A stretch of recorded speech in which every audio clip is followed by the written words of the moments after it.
അന്യമതസ്ഥരായ കാമുകിനെ വിവാഹം കഴിക്കാൻ ബുദ്ധിമുട്ടുന്ന ഏതെങ്കിലും കാമുകിമാരുണ്ടെങ്കിൽ നേരെ കേരളത്തിലേക്ക് വന്നാൽ മതി. ഇവിടെ ആഘോഷമായിട്ട് അവരുടെ വിവാഹം നടത്തി കൊടുക്കാനുള്ള സംവിധാനങ്ങൾ ഏർപ്പെടുത്തിയിട്ടുണ്ട്. വിവാഹ സർട്ടിഫിക്കറ്റ് ഉണ്ട്, മിനിറ്റ് വെച്ച് നിങ്ങളുടെ കയ്യിൽ തരികയും ചെയ്യും. ഓർക്കുന്നുണ്ടാവുമല്ലോ, മഹാകുംഭമേളയിൽ വഴിയോര കച്ചവടം നടന്നുകൊണ്ടിരിക്കുക, റീലുകളിലൂടെ പ്രശസ്തയായ ഒരു ചെറുപ്പക്കാരി, 18 വയസ്സുകാരി, മോണാലിസ എന്നാണ് അവരെ വിളിക്കുന്നത്. അവരുടെ യഥാർത്ഥ പേരതാണോ എന്ന് അറിഞ്ഞുകൂടാ. എന്തായാലും മോണാലിസയ്ക്ക് അന്യമതത്തിൽപ്പെട്ട ഒരു ചെറുപ്പക്കാരനുമായി ഒരു പ്രണയം. വീട്ടുകാർ സമ്മതിക്കുന്നില്ല, അപ്പനും അമ്മയും ആങ്ങളമാരും ഒന്നും സമ്മതിക്കുന്നില്ല എന്ന് വെച്ചോളൂ. അപ്പൊ എന്ത് ചെയ്തു? അടുത്ത തീവണ്ടി പിടിച്ച് നേരെ കേരളത്തിലേക്ക് വന്നു. കേരളത്തിൽ അവരുടെ വിവാഹത്തിന്റെ ചുമതല ഏറ്റെടുത്തത് ഇവിടുത്തെ ഭരണകക്ഷിയാണ്.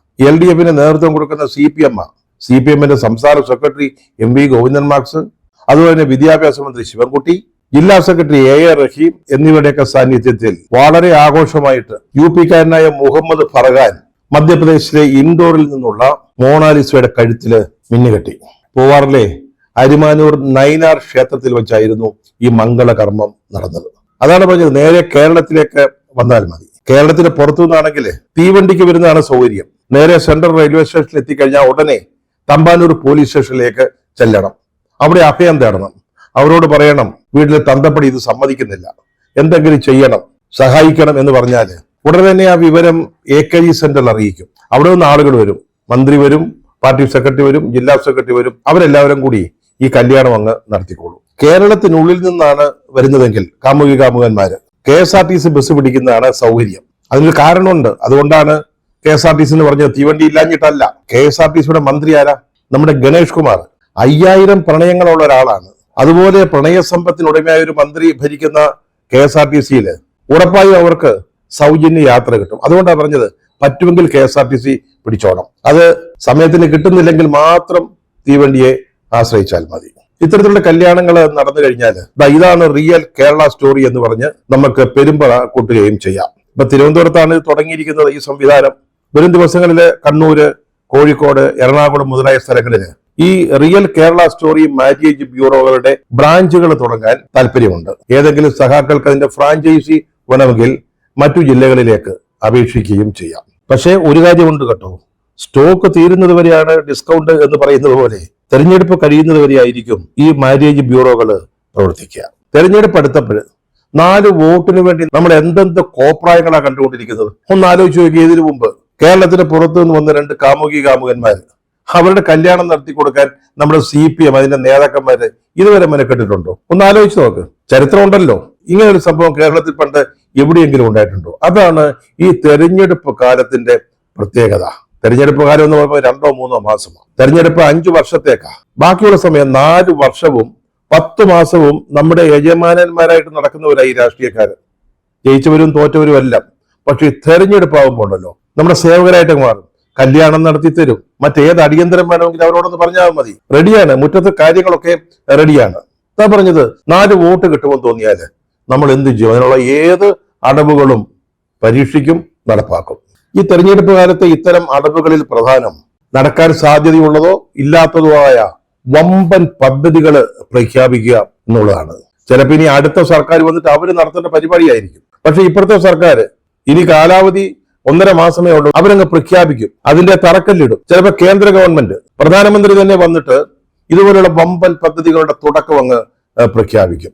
ഗ്യാരണ്ടികൾ എന്നാ പറയുന്നത്. അധികാരത്തിലിരിക്കുന്നവർ തരുന്ന ഉറപ്പുകൾക്ക് അങ്ങനെ ഒരു പേരുണ്ട്, ഗ്യാരണ്ടി. മോഡി ഗ്യാരണ്ടി. ഇപ്പൊ തന്നെ എന്താ നടന്നത്? കഴിഞ്ഞ ദിവസം കൊച്ചിയിൽ വന്ന് നമ്മുടെ പ്രധാനമന്ത്രി നരേന്ദ്രമോദി 10,800 കോടി രൂപയുടെ പദ്ധതികളാണ് കേരളത്തിന് വേണ്ടി പ്രഖ്യാപിച്ചത്. BPCL എന്ന കമ്പനിയിലാണ് ഇതിന്റെ ഏറ്റവും കൂടുതൽ ഇൻവെസ്റ്റ്മെന്റ് നടക്കുന്നത്. ഇതുകൊണ്ട് കേരളത്തിലെ ജനങ്ങൾക്ക് എന്താ പ്രയോജനം എന്ന് ചോദിക്കരുത് കേട്ടോ, അതാർക്കും അറിഞ്ഞുകൂടാ.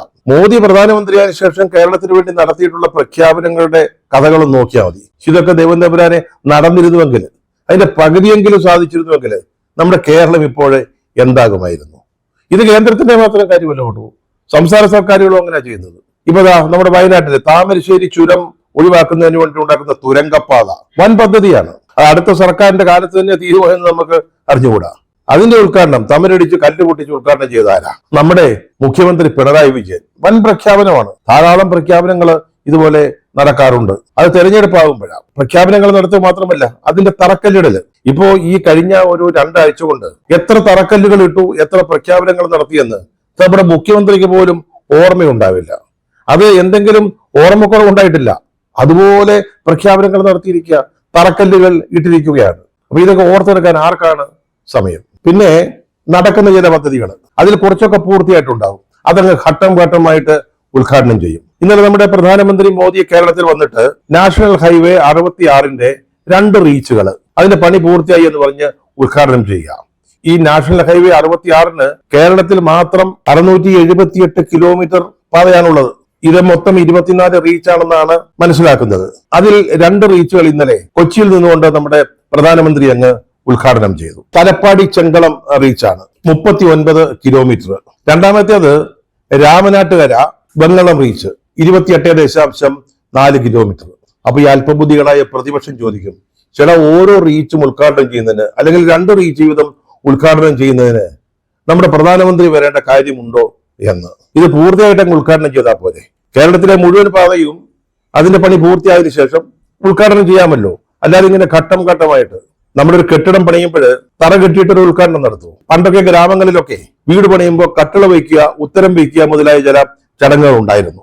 അത് ചില പ്രത്യേക തരത്തിലുള്ള ജോലികൾ പൂർത്തിയാകുമ്പോൾ നടത്തുന്ന പരിപാടികളാണ്. പക്ഷെ റോഡിന്റെ കാര്യത്തിൽ അത് വേണ്ടോ?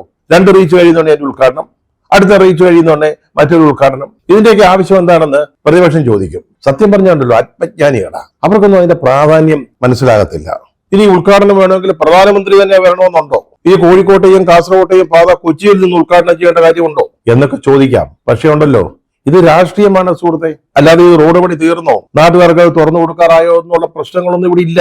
തെരഞ്ഞെടുപ്പ് വരെയാണ്. 4 വോട്ട് കിട്ടണം. മറ്റു സമയങ്ങളിൽ രാഷ്ട്രീയക്കാര് 4 ചക്രത്തിന് വേണ്ടി എന്തും ചെയ്യും.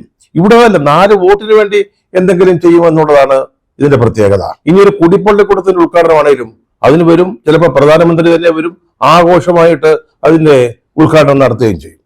ആരാ ചോദിക്കാൻ? വികസിത ഇന്ത്യക്കായി വികസിത കേരളം സൃഷ്ടിക്കാനുള്ള ഒരവസരവും ഞങ്ങൾ നഷ്ടപ്പെടുത്തുന്നില്ല. അത് ഞങ്ങളുടെ തീരുമാനമാണ്. അടുത്ത 5 വർഷം കൊണ്ട് വികസിത കേരളം എന്ന് പറയുന്നത് നിലവിൽ വന്നിരിക്കണം. ഇതുവരെ കേരളത്തിലൊന്നും ഒരു വികസനവും നടന്നിട്ടില്ല കേട്ടോ. ഇനി ഞങ്ങൾ വേണം, BJP ഒന്ന് അധികാരത്തിൽ വന്നിട്ട് വേണം ഈ വികസിത കേരളം എന്ന് പറയുന്ന സങ്കല്പം ഒന്ന് നടപ്പാക്കിയെടുക്കുന്നതിന്. ഇനി 28 കിലോമീറ്ററിന്റെ ഒരു റീച്ചും 39 മറ്റൊന്നും അങ്ങ് ഉദ്ഘാടനം ചെയ്യാൻ തീരുമാനിച്ചു എന്ന് വിചാരിക്കാം. അതൊക്കെ കേന്ദ്രത്തിൽ ഇരിക്കുന്നവരുടെ ഒരു തീരുമാനമല്ലയോ? അവരല്ലയോ ഇതൊക്കെ എങ്ങനെയാ വേണ്ടതെന്ന് ആലോചിക്കുകയും തീരുമാനിക്കുകയും ഒക്കെ ചെയ്യുന്നത്? അങ്ങനെ ഒരു തീരുമാനം അങ്ങ് എടുത്തു. അപ്പൊ അത് മെനയായിട്ട് ചെയ്യണ്ടായോ? ചെയ്യുന്നതിന്റെ എന്തെങ്കിലും പ്രയോജനം കിട്ടണ്ടായോ? ഇപ്പൊ ഈ കഴിഞ്ഞ ദിവസത്തെ ഈ പരിപാടിയിൽ ഈ പദ്ധതികളുടെ പ്രഖ്യാപനം, 2 റീച്ചുകളുടെ ഉദ്ഘാടനം എന്തുവാ സംഭവിച്ചത്? നമ്മുടെ സംസ്ഥാന സർക്കാർ അങ്ങ് ബഹിഷ്കരിച്ചെന്നേ. അവര് ബഹിഷ്കരിച്ചുകൊണ്ട് ഇത് നടക്കാതിരിക്കത്തൊന്നുമില്ല. പക്ഷെ അങ്ങ് ബഹിഷ്കരിച്ചു. മുഖ്യമന്ത്രി പോകുന്നില്ല തീരുമാനിച്ചു. മുഖ്യമന്ത്രി എന്താ പോകാത്തത്? തലേ ദിവസമാണ് അറിയുന്നത് അദ്ദേഹത്തിന് ഈ വേദിയിൽ ഒരു ഇരിപ്പിടമുണ്ടെന്ന്. നമ്മുടെ തദ്ദേശഭരണ മന്ത്രി MP രാജേഷ് വലിയ അഭിമാനിയാ. കഴിഞ്ഞ തവണ ഇതുപോലെ പ്രധാനമന്ത്രിയുടെ പരിപാടിക്ക് വന്നപ്പോൾ ആധാർ കാർഡ് ഉണ്ടോ എന്ന് ചോദിച്ചു. അത് അദ്ദേഹത്തിന്റെ അഭിമാനത്തെ വല്ലാതെ സ്പർശിച്ച കാര്യമായിരുന്നു. അദ്ദേഹം തിരിച്ചു പോകാൻ ആലോചിച്ചതാ. പിന്നെ SPGക്കാരെ പോയി അവതാ പറഞ്ഞ് വിളിച്ചുകൊണ്ട് വേദിയിൽ ഇരുത്തിയാണ് ഉണ്ടായത്. അദ്ദേഹത്തെ അറിയിച്ചതും തലേ ദിവസമാണ്. അതിനേക്കാൾ ഏറ്റവും വലിയ തെറ്റ് എന്ന് പറയുന്നത് PWD മന്ത്രി മുഹമ്മദ് റിയാസിനെ ക്ഷണിച്ചില്ല എന്നുള്ളതാണ്. മറ്റേതെങ്കിലും മന്ത്രിയെ ക്ഷണിച്ചില്ലെങ്കിലും ന്യായം പറയാം. ഇത് PWD മന്ത്രിയാ. ഇത് നാഷണൽ ഹൈവേ അതോറിറ്റി ഉണ്ടാക്കുന്ന റോഡാ. അതിന്റെ ഉദ്ഘാടനത്തിന് സംസ്ഥാനത്തെ PWD മന്ത്രിയെ വിളിക്കുക എന്നുള്ളത് ഒരു ചെറിയ ന്യായമല്ലേ? കേരളത്തിൽ ഈ റെയിൽവേയുടെ ചുമതലയുള്ള ഒരു മന്ത്രിയുണ്ട്. അദ്ദേഹത്തിന് റെയിൽവേയുടെ കാര്യത്തിൽ യാതൊരു പങ്കും റോളുമില്ല, വെറുതെ ഒരാളെ വെക്കുന്നതാ. തുറമുഖങ്ങളുടെ ചുമതലയുള്ള ഒരു മന്ത്രിയുണ്ട്. ഇവരെയൊക്കെ കൊച്ചി തുറമുഖത്തിന് പരിപാടിക്കോ റെയിൽവേയുടെ മറ്റേതെങ്കിലും ഫംഗ്ഷൻ നടക്കുമ്പോഴൊക്കെ ഇവരെയൊക്കെ ഒന്ന് വിളിക്കാറുണ്ട്. മോഡിയുടെ സർക്കാർ വന്നതിന് ശേഷം അതൊന്നും ഇല്ലെന്നാ കേൾക്കുന്നത്. അതൊക്കെ ഒരു പ്രോട്ടോകോള്, അല്ലെങ്കിൽ ഒരു സാമാന്യ മര്യാദ, അതിന്റെ പേരിലൊക്കെ വിളിക്കുന്നതാണ്. പക്ഷേ റിയാസിന്റെ കാര്യത്തിൽ അത് മാത്രമല്ല. ഈ റോഡ് പൂർത്തിയാകുന്നതിന് 10,600 കോടി രൂപ കേരള ഗവൺമെന്റ് ചിലവാക്കിയിട്ടുണ്ട്. മനസ്സിലായില്ലേ? സ്ഥലമെടുക്കുന്നതിന്. അത് ഈ സംസ്ഥാനത്തെ PWD വഴിയാണ് ചെയ്തുകൊണ്ടിരിക്കുന്നത്. ഇതിന്റെ കേന്ദ്രമന്ത്രി നിതിൻ ഗഡ്കരി പലവട്ടം കേരള PWDയെ ഇതിന്റെ പേരിൽ പ്രശംസിച്ചിട്ടുള്ളതാ. അങ്ങനെ ഒരു ബന്ധമുള്ളതാ. അപ്പൊ ഒന്ന് വിളിക്കണ്ടായോ? വിളിച്ചായിരുന്നെങ്കിൽ ഈ വക പ്രശ്നങ്ങൾ വല്ലതും ഉണ്ടാകുമായിരുന്നു. ബഹിഷ്കരണം, മുഖ്യമന്ത്രി ബഹിഷ്കരിച്ചു, മറ്റു മന്ത്രിമാർ പോയില്ല. അത് മാത്രമാണോ? ഇതിന് ബദലായിട്ട് സംസ്ഥാന സർക്കാർ ഈ 2 റീച്ചുകളുടെ ഒരു ഉദ്ഘാടനം നടത്തി. കോഴിക്കോട് രാമനാട്ടുകരയിൽ നിന്ന് ആ റീച്ചിന്റെ മുഴുവൻ ഭാഗങ്ങളിലും റിയാസിന്റെ നേതൃത്വത്തിലുള്ള ഒരു റോഡ് ഷോ. 10,000 പേരെ മറ്റേ ഉണ്ടായിരുന്നുള്ളൂ. ദൃശ്യങ്ങൾ കണ്ടപ്പോൾ അങ്ങനെ തോന്നിയത്. പെട്ടെന്ന് തട്ടിക്കൂട്ടിയതാ, സമ്മതിച്ചു. എന്നാലും ഇതിന് ലഭിക്കേണ്ട പ്രചാരണത്തിന്റെ ഒരു പകുതി നമ്മുടെ സംസ്ഥാന സർക്കാരും കൊണ്ടുപോയി. അതുപോലെ തന്നെ ഈ റോഡിന്റെ കോഴിക്കോട് ഭാഗം, അതുപോലെ തലപ്പാടി ചെങ്കളം, അതിന്റെ ഉദ്ഘാടനവും CPM സമാന്തരമായിട്ട് നടത്തി. മര്യാദയ്ക്ക് റിയാസിനെ ഒന്ന് വിളിച്ചിരുന്നെങ്കിൽ അയാൾ വന്ന സ്റ്റേജിൽ ഇരുന്നോണ്ടേനെ, മുഖ്യമന്ത്രിയും കൂടെ വന്നോണ്ടേനെ. കഴിഞ്ഞ ദിവസം തിരുവനന്തപുരത്ത് മോദി വന്നപ്പോഴേ ഏതോ തീവണ്ടിയുടെ ഉദ്ഘാടനത്തിനോ മറ്റോ വന്നതാ. പക്ഷെ ഇതിലൊക്കെ മോദി വരണോ എന്നൊക്കെ ചോദിക്കുന്നവരുണ്ട്. ചോദിക്കാം, ചോദിക്കാതിരിക്കാം.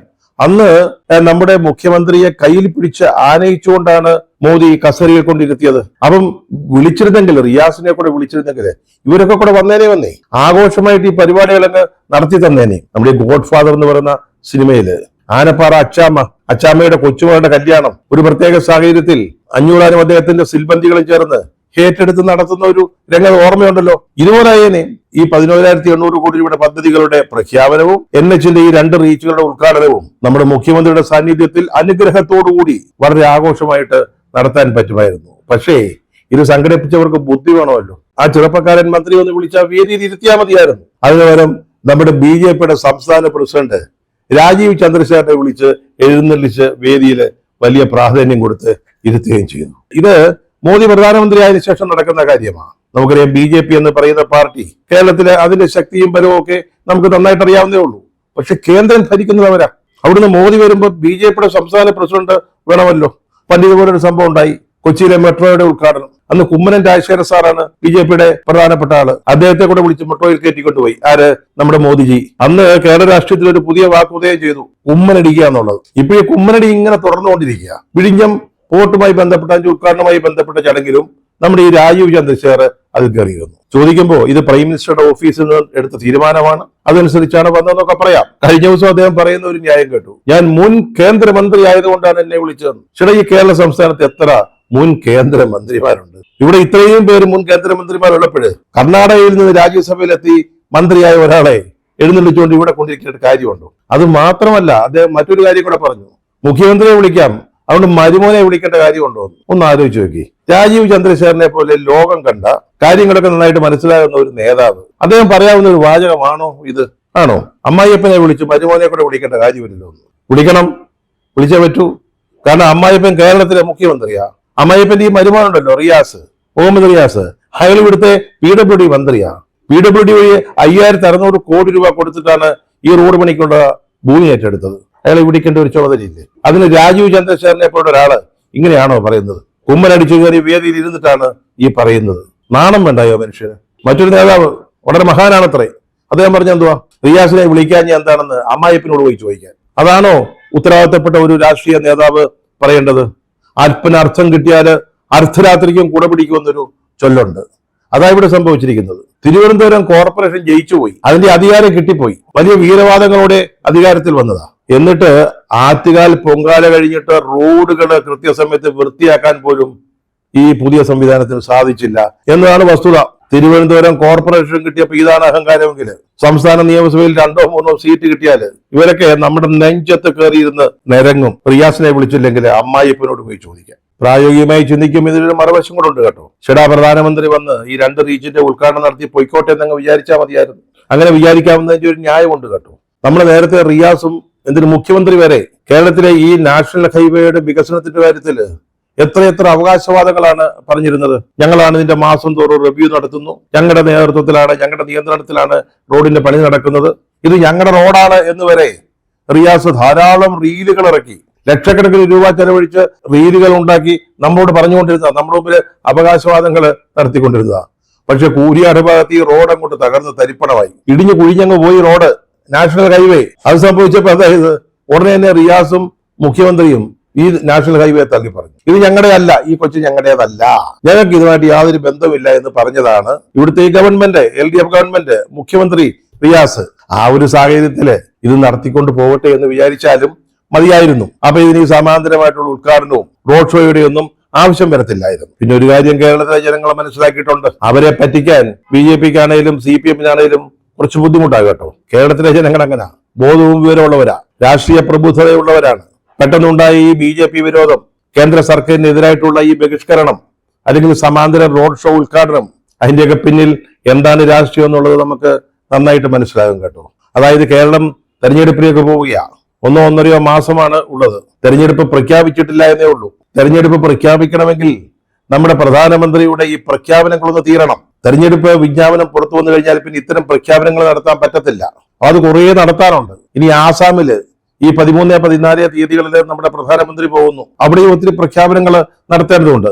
അതൊക്കെ കഴിഞ്ഞ് എല്ലാ പദ്ധതികളും പ്രഖ്യാപിച്ച് തീർന്നു വന്നതിന് ശേഷം മാത്രമേ നമ്മുടെ ഇലക്ഷൻ കമ്മീഷൻ, അതാണ് നമ്മുടെ ഇലക്ഷൻ കമ്മീഷന്റെ പ്രത്യേകത, അവർക്കറിയാം എങ്ങനെയാണ് എപ്പോഴാണ് തെരഞ്ഞെടുപ്പുകളുടെ തീയതി നിശ്ചയിക്കേണ്ടതെന്ന്. ഇനി പ്രധാനമന്ത്രി ഒന്ന് ഫ്രീ ആയി കഴിഞ്ഞാൽ പദ്ധതി പ്രഖ്യാപനങ്ങളുടെ തിരക്കുകളിൽ നിന്നോ ഒഴിഞ്ഞിട്ട് മാത്രമേ നമ്മുടെ തെരഞ്ഞെടുപ്പിന്റെ തീയതി ഇലക്ഷൻ കമ്മീഷൻ നിശ്ചയിക്കത്തുള്ളൂ, പ്രഖ്യാപിക്കത്തുള്ളൂ. അതവിടെ നിൽക്കട്ടെ, ഇലക്ഷൻ ഇനി അടുത്ത് വന്നു, കാര്യം എന്തൊക്കെ പറഞ്ഞാലും.